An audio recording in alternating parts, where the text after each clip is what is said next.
que nos mantenemos de la tierra, información completa, que nos queremos, mantenemos desde de la tierra, cuando golpearon a los primeros que se opusieron. el agua. Acuérdense bien, quien es el dueño del agua es el dueño de la vida. Seguridad Nacional, les pido a todos ustedes que nos apoyen. Y más que Morelos es la cuna del agrarismo. Es una vergüenza que ahí nace un personaje y que dice, pasen a firmar. Los que no tengan miedo, fue para defender montes, tierras y aguas. Y en ese video dice ahí el gobernador, pasen a firmar los que no tengan miedo, y hace que firmen todos los comisariados ejidales. Así que por favor, ¡viva Emiliano Zapata! Porque se refiere a las aguas. Gracias.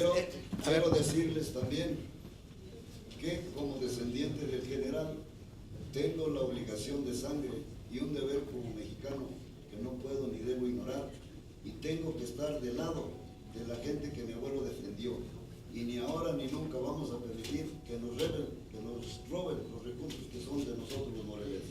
Gracias. Bien, pasando al siguiente tema. A ver, nada más el señor, un comentario que me está pidiendo y pedir la comprensión. Es que no es asamblea, es una conferencia. No está solo el dirigente que hemos venido a apoyar aquí. Hay muchas organizaciones en el estado de Morelos, investigadores de la sociedad civil, que no podemos tolerar más los abusos del gobierno federal. Ese panorama sombrío que nos explican nuestros señores senadores es preocupante, compañeros. Las instituciones del Estado mexicano no están funcionando. Es por demás que nos expliquen. Ayer la Corte acaba de quitarles el derecho sagrado a los trabajadores de la educación de Zacatecas por votación, porque no compaginan el modelo educativo federal con el modelo educativo del Estado. Vergonzosamente sobre las situaciones laborales de los trabajadores.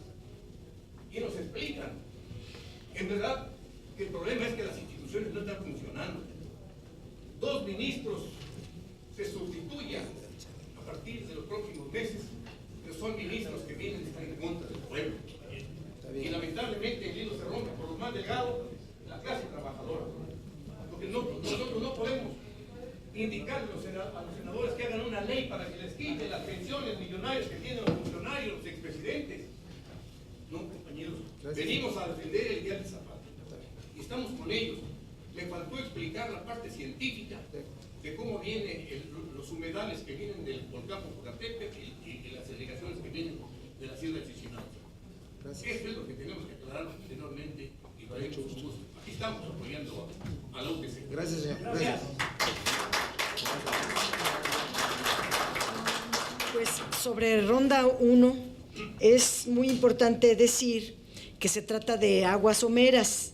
Estamos hablando de que el petróleo está, o aquí se requieren tirantes de agua a 33 metros. Eso quiere decir que el piso del mar se encuentra a 33 metros, o sea, está muy cerquita, son mares muy poco profundos, de tal manera que las inversiones son más baratas. Si las inversiones son más baratas, que hemos hecho los cálculos, están entre 20 y 30 dólares por barril. ¿Para qué el gobierno les da hasta 60 dólares? La diferencia entre el costo efectivo de inversión y el costo autorizado por el gobierno es ganancia para la petrolera. Ahí ya lleva una ganancia muy importante. Por otra parte, en el área 1, la Secretaría de Hacienda pidió 34.8 de utilidad operativa y la petrolera ofreció 83.75 para el Estado. Y las autoridades están difundiendo que el gobierno va a ganar 83.77% en esta área, y no es así. Es el 87% de la utilidad operativa, que es solamente lo que resta después de descontar los costos, gastos e inversiones. Pero termino diciendo que lo que estamos viendo pues contradice todas las tesis que dijeron con la reforma energética, que se abría el sector para que entrara un flujo de inversiones privadas, nacionales y extranjeras, que querían que se aprobara la reforma porque traerían millones de dólares a México, y ahora se le da la vuelta a todo lo dicho y escrito, a todos los argumentos, y resulta aberrante que todo caiga o recaiga sobre las exiguas finanzas públicas del Estado mexicano. Están asumiendo inversiones privadas, están regalando renta petrolera y están favoreciendo a sus amigos, porque por ejemplo en el área 1 pues se trata de Shell, ENI Internacional BV está aliada a Shell y están caracterizadas por corrupción, por daños ambientales. British Petroleum rompe récord mundial en daños ambientales, y el área 4, donde está Petroval, hay que recordar que está el director general es Carlos Morales, que durante 10 años le estuvo dando contratos petroleros a Oceanografía, y volvió a Oceanografía de ser una empresita a ser un emporio, y el principal responsable de la corrupción en Pemex Exploración y Producción se llama Carlos Morales, y ahora es el director de Petroval, al que le están dando el área 4. Le pediría yo a Andrea Becerril me repita la parte de la pregunta que me corresponde para poder responder. Ya se me olvidó la verdad. Sí, no, quería saber si todavía hay algo que hacer, o ya el PRI y el PAN se van a salir con la suya y cada uno va a colocar a su candidato, uno de ellos Raúl Cervantes. A ver, el estatus en el que estamos, el momento en el que estamos en este tema, es aquel en el que el titular del Poder Ejecutivo construye las ternas. ¿Cómo construye las ternas el titular del Poder Ejecutivo? Pues sin duda, tomando referencia de las mejores mujeres y mejores hombres, juristas. Ahí viene una pregunta: ¿político jurista o jurista político? Es siempre la disyuntiva cuando se trata de cargos. Aparece un político que puede calificarse de jurista, pero es más político que jurista, ¿verdad? Es el político jurista, ¿sí? Hay otros juristas políticos, que son aquellos que son más juristas que políticos. Y ese es el momento en que el presidente de la República lo llamamos a comportarse como jefe de Estado, para que cuide al Poder Judicial de la Federación y no se comporte como en el tema de los conceptos de populismo, como un agente político de una tendencia. Por tanto, el llamado es a que no haga caso de las presiones ni de su partido, ni del Partido Acción Nacional. Hay un momento muy complicado en la credibilidad de las instituciones, del ejercicio del poder, de la clase política, y en particular, y en este tema, de la administración e impartición de justicia. Entonces, no es que haya… Ahora, cuando yo digo que puede haber hasta evidencias, son los cabildeos. Están desatados los cabilderos de ambos partidos para concretar a un ministro para cada lado. Eso sí lo hay, pero está ahorita en la cancha del Poder Ejecutivo. Y por eso llamamos al Poder Ejecutivo a que se comporte como jefe de Estado.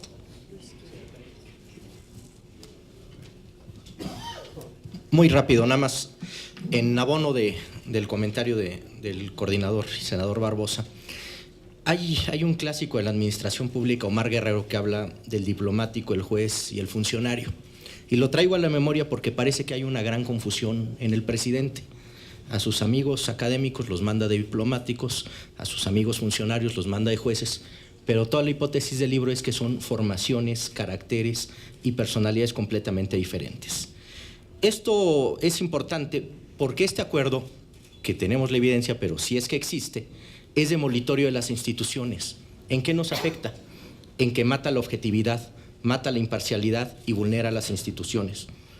¿Qué es lo que implicaría? A lo mejor lo vemos muy distante el tema de la Suprema Corte, pero hemos visto casos muy concretos, con una Corte que no juzga sobre lo que es justo, sino juzga sobre lo que le es funcionar al poder. Pues entonces destruye absolutamente la credibilidad de las instituciones. De la pregunta concreta, si se puede hacer algo, pues nosotros vamos a hacer nuestra tarea, pero también depende de ustedes, depende de los medios, de que le den la exposición, de que le den la cobertura, también de la sociedad civil, que nos ayuden a hacer visibles estos temas, porque esto nos afecta a todos los que tenemos causas progresistas, a todos los que defendemos los derechos. ¿Qué va a pasar con una Suprema Corte conservadora frente a derechos adquiridos en materia de diversidad, en materia de equidad? ¿Van a ir para atrás en materias de derechos sociales, en materias de derechos de agua? O sea, es un tema que sí hay que darle toda la trascendencia, porque nos afecta en el presente, pero nos va a afectar más en los próximos años, y es un eslabón fundamental de la restauración autoritaria.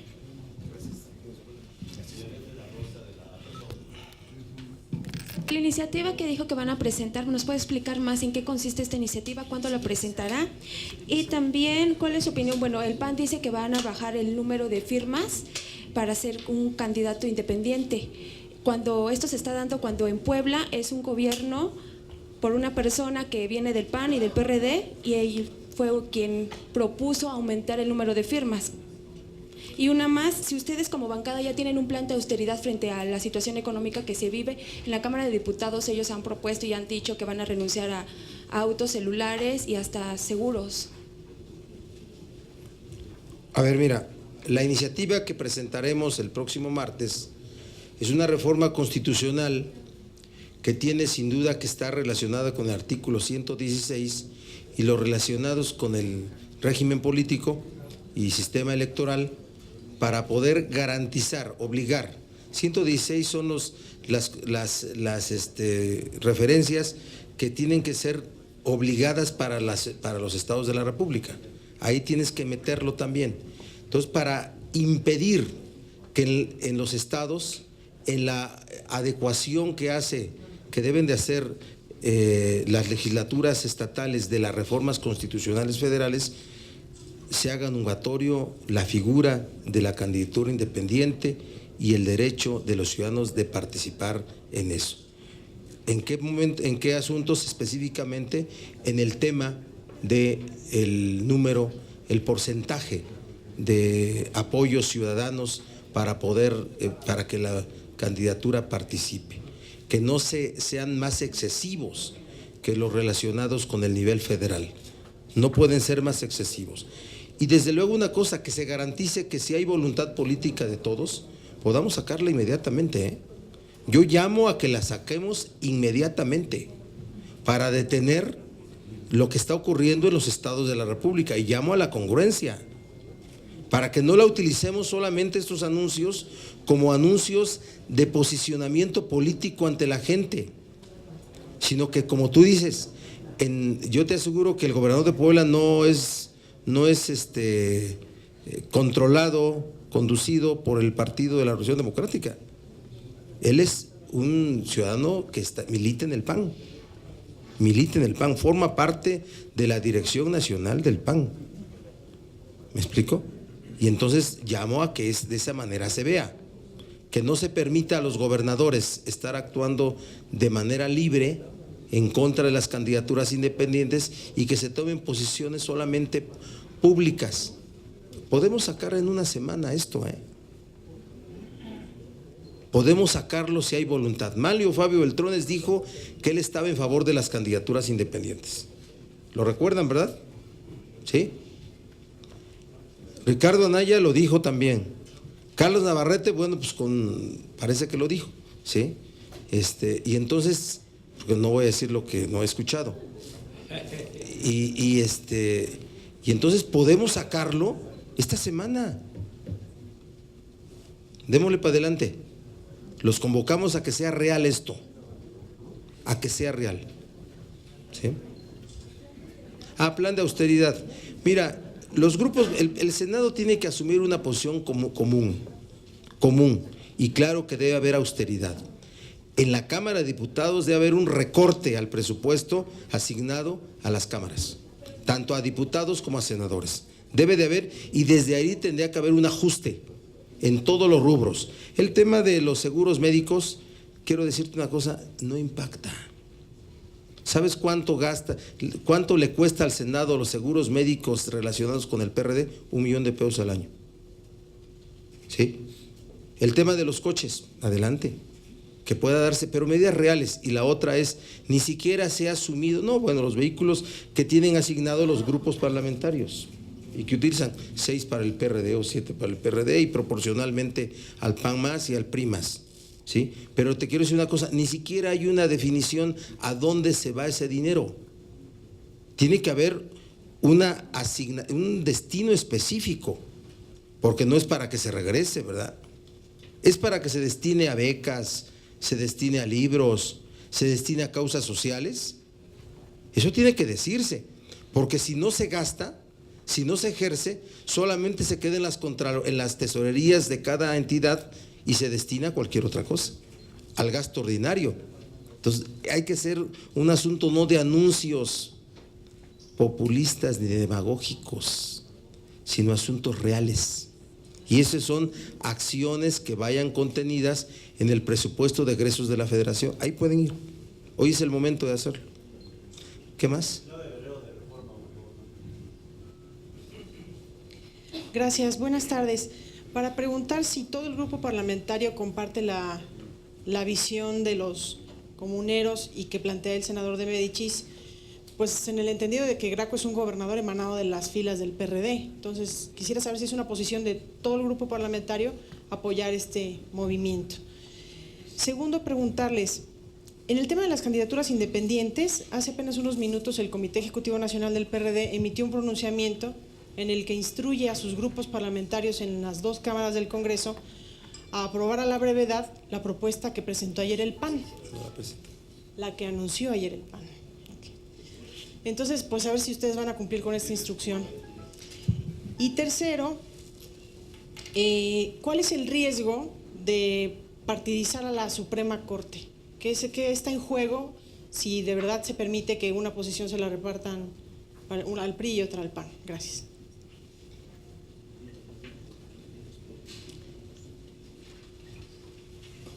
Primero, es unánime la posición del grupo de apoyar al grupo de comuneros de Morelos. ¿De acuerdo? Más allá de no hacer nuestras las expresiones de viejo pelón y cosas esas.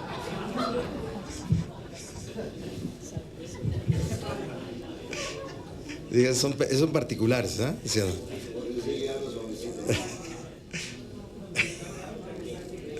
Bueno, segundo, a ver, cuando se discutió la reforma política, el PRD planteó una propuesta añeja en la izquierda, añeja en el PRD, el tema de las candidaturas independientes. Ha habido una tendencia permanente. En la época de Carlos Salinas, en la época, no sería tan claro en la época en el gobierno de Zedillo, pero volvió a hacerlo con Fox y con Felipe Calderón, de construir un bipartidismo, al estilo de Estados Unidos, 2 derechas,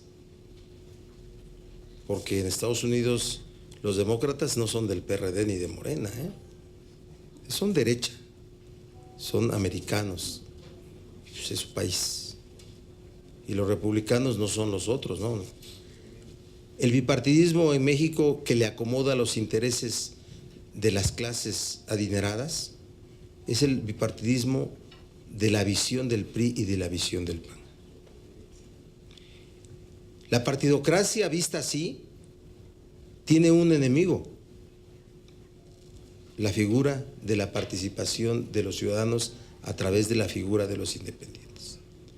Pero el PRD o la izquierda, para no cargar de... La izquierda en México siempre tuvo ese planteamiento, el de las figuras independientes. Y quienes estuvimos en la mesa,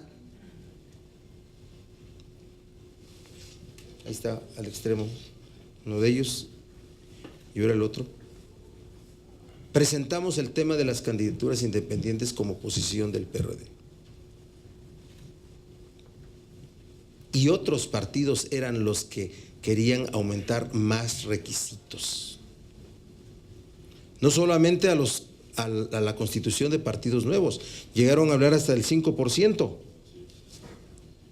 Y de candidaturas independientes también. Y quienes pusimos la condición enérgica para bajar a los porcentajes que se sumaron fue la izquierda. Hoy es un producto legislativo, hoy es una figura que aparece en la Constitución, tal y como fue, como ustedes la pueden leer y encontrar. Lo digo porque, de verdad, yo creo que Carlos Navarrete no estuvo en la mesa de la reforma política y no puede en ese boletín pedirle a los grupos parlamentarios del PRD que nos pongamos a la cola de un anuncio del PAN. Una iniciativa que no está presentada a estas horas, ni en senadores ni en diputados. Por eso yo he dicho, me he comprometido en nombre del grupo y el grupo se ha comprometido a que presentemos el martes una iniciativa de reforma constitucional para impedir que en los estados se haga un derecho nugatorio.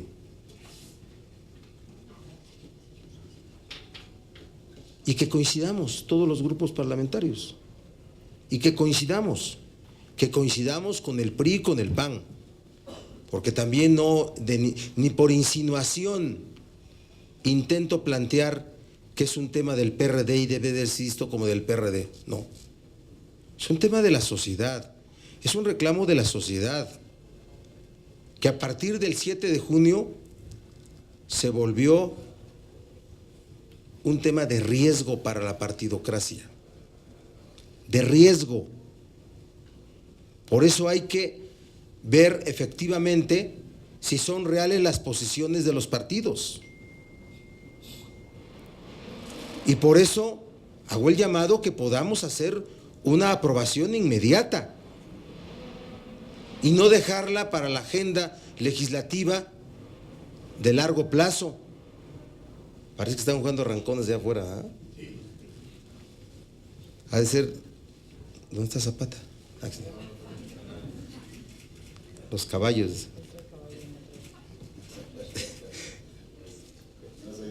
Y entonces queremos ver la verdadera posición. En el Senado vamos a presentar una propuesta de pronunciamiento del Senado que pueda compartir todas las bancadas para ver de manera real si esto es un asunto que es efectivo. Entonces, yo lo que te diría, las acciones de nuestro grupo parlamentario van a ser acciones de propuesta, la iniciativa que presentaremos, la propuesta de pronunciamiento que presentaremos, ¿sí? Y compartimos, más bien celebramos que el presidente nacional y la dirección nacional tengan como prioridad este asunto en un esfuerzo de las instituciones, del conjunto de fuerzas políticas. Nada más. ¿Sí? ¿Y el otro cuál es? ¿Quieres tú? ¿Tú? Vale. ¿O Encinas quieres? Vale. Bueno, pues el riesgo ya lo comentábamos. El primer riesgo es que las instituciones, cuando no cumplen para lo que fueron creadas, operan en contra. Entonces, la división de poderes tiene una lógica, que es evitar el abuso del poder. Una Suprema Corte que esté partidizada le es funcional al poder, ya no es un freno al gobernante, es una herramienta del gobernante. ¿Qué significa una Suprema Corte partidizada? Significa que no habrá objetividad, significa que no habrá imparcialidad y significa que lo que se le mande lo operará en función del Ejecutivo. Es una reminiscencia de otros tiempos.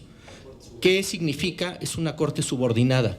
Significa que la visión de progreso de este país no va a avanzar más que con la venia del presidente, y eso pues no va a pasar. Nuevamente,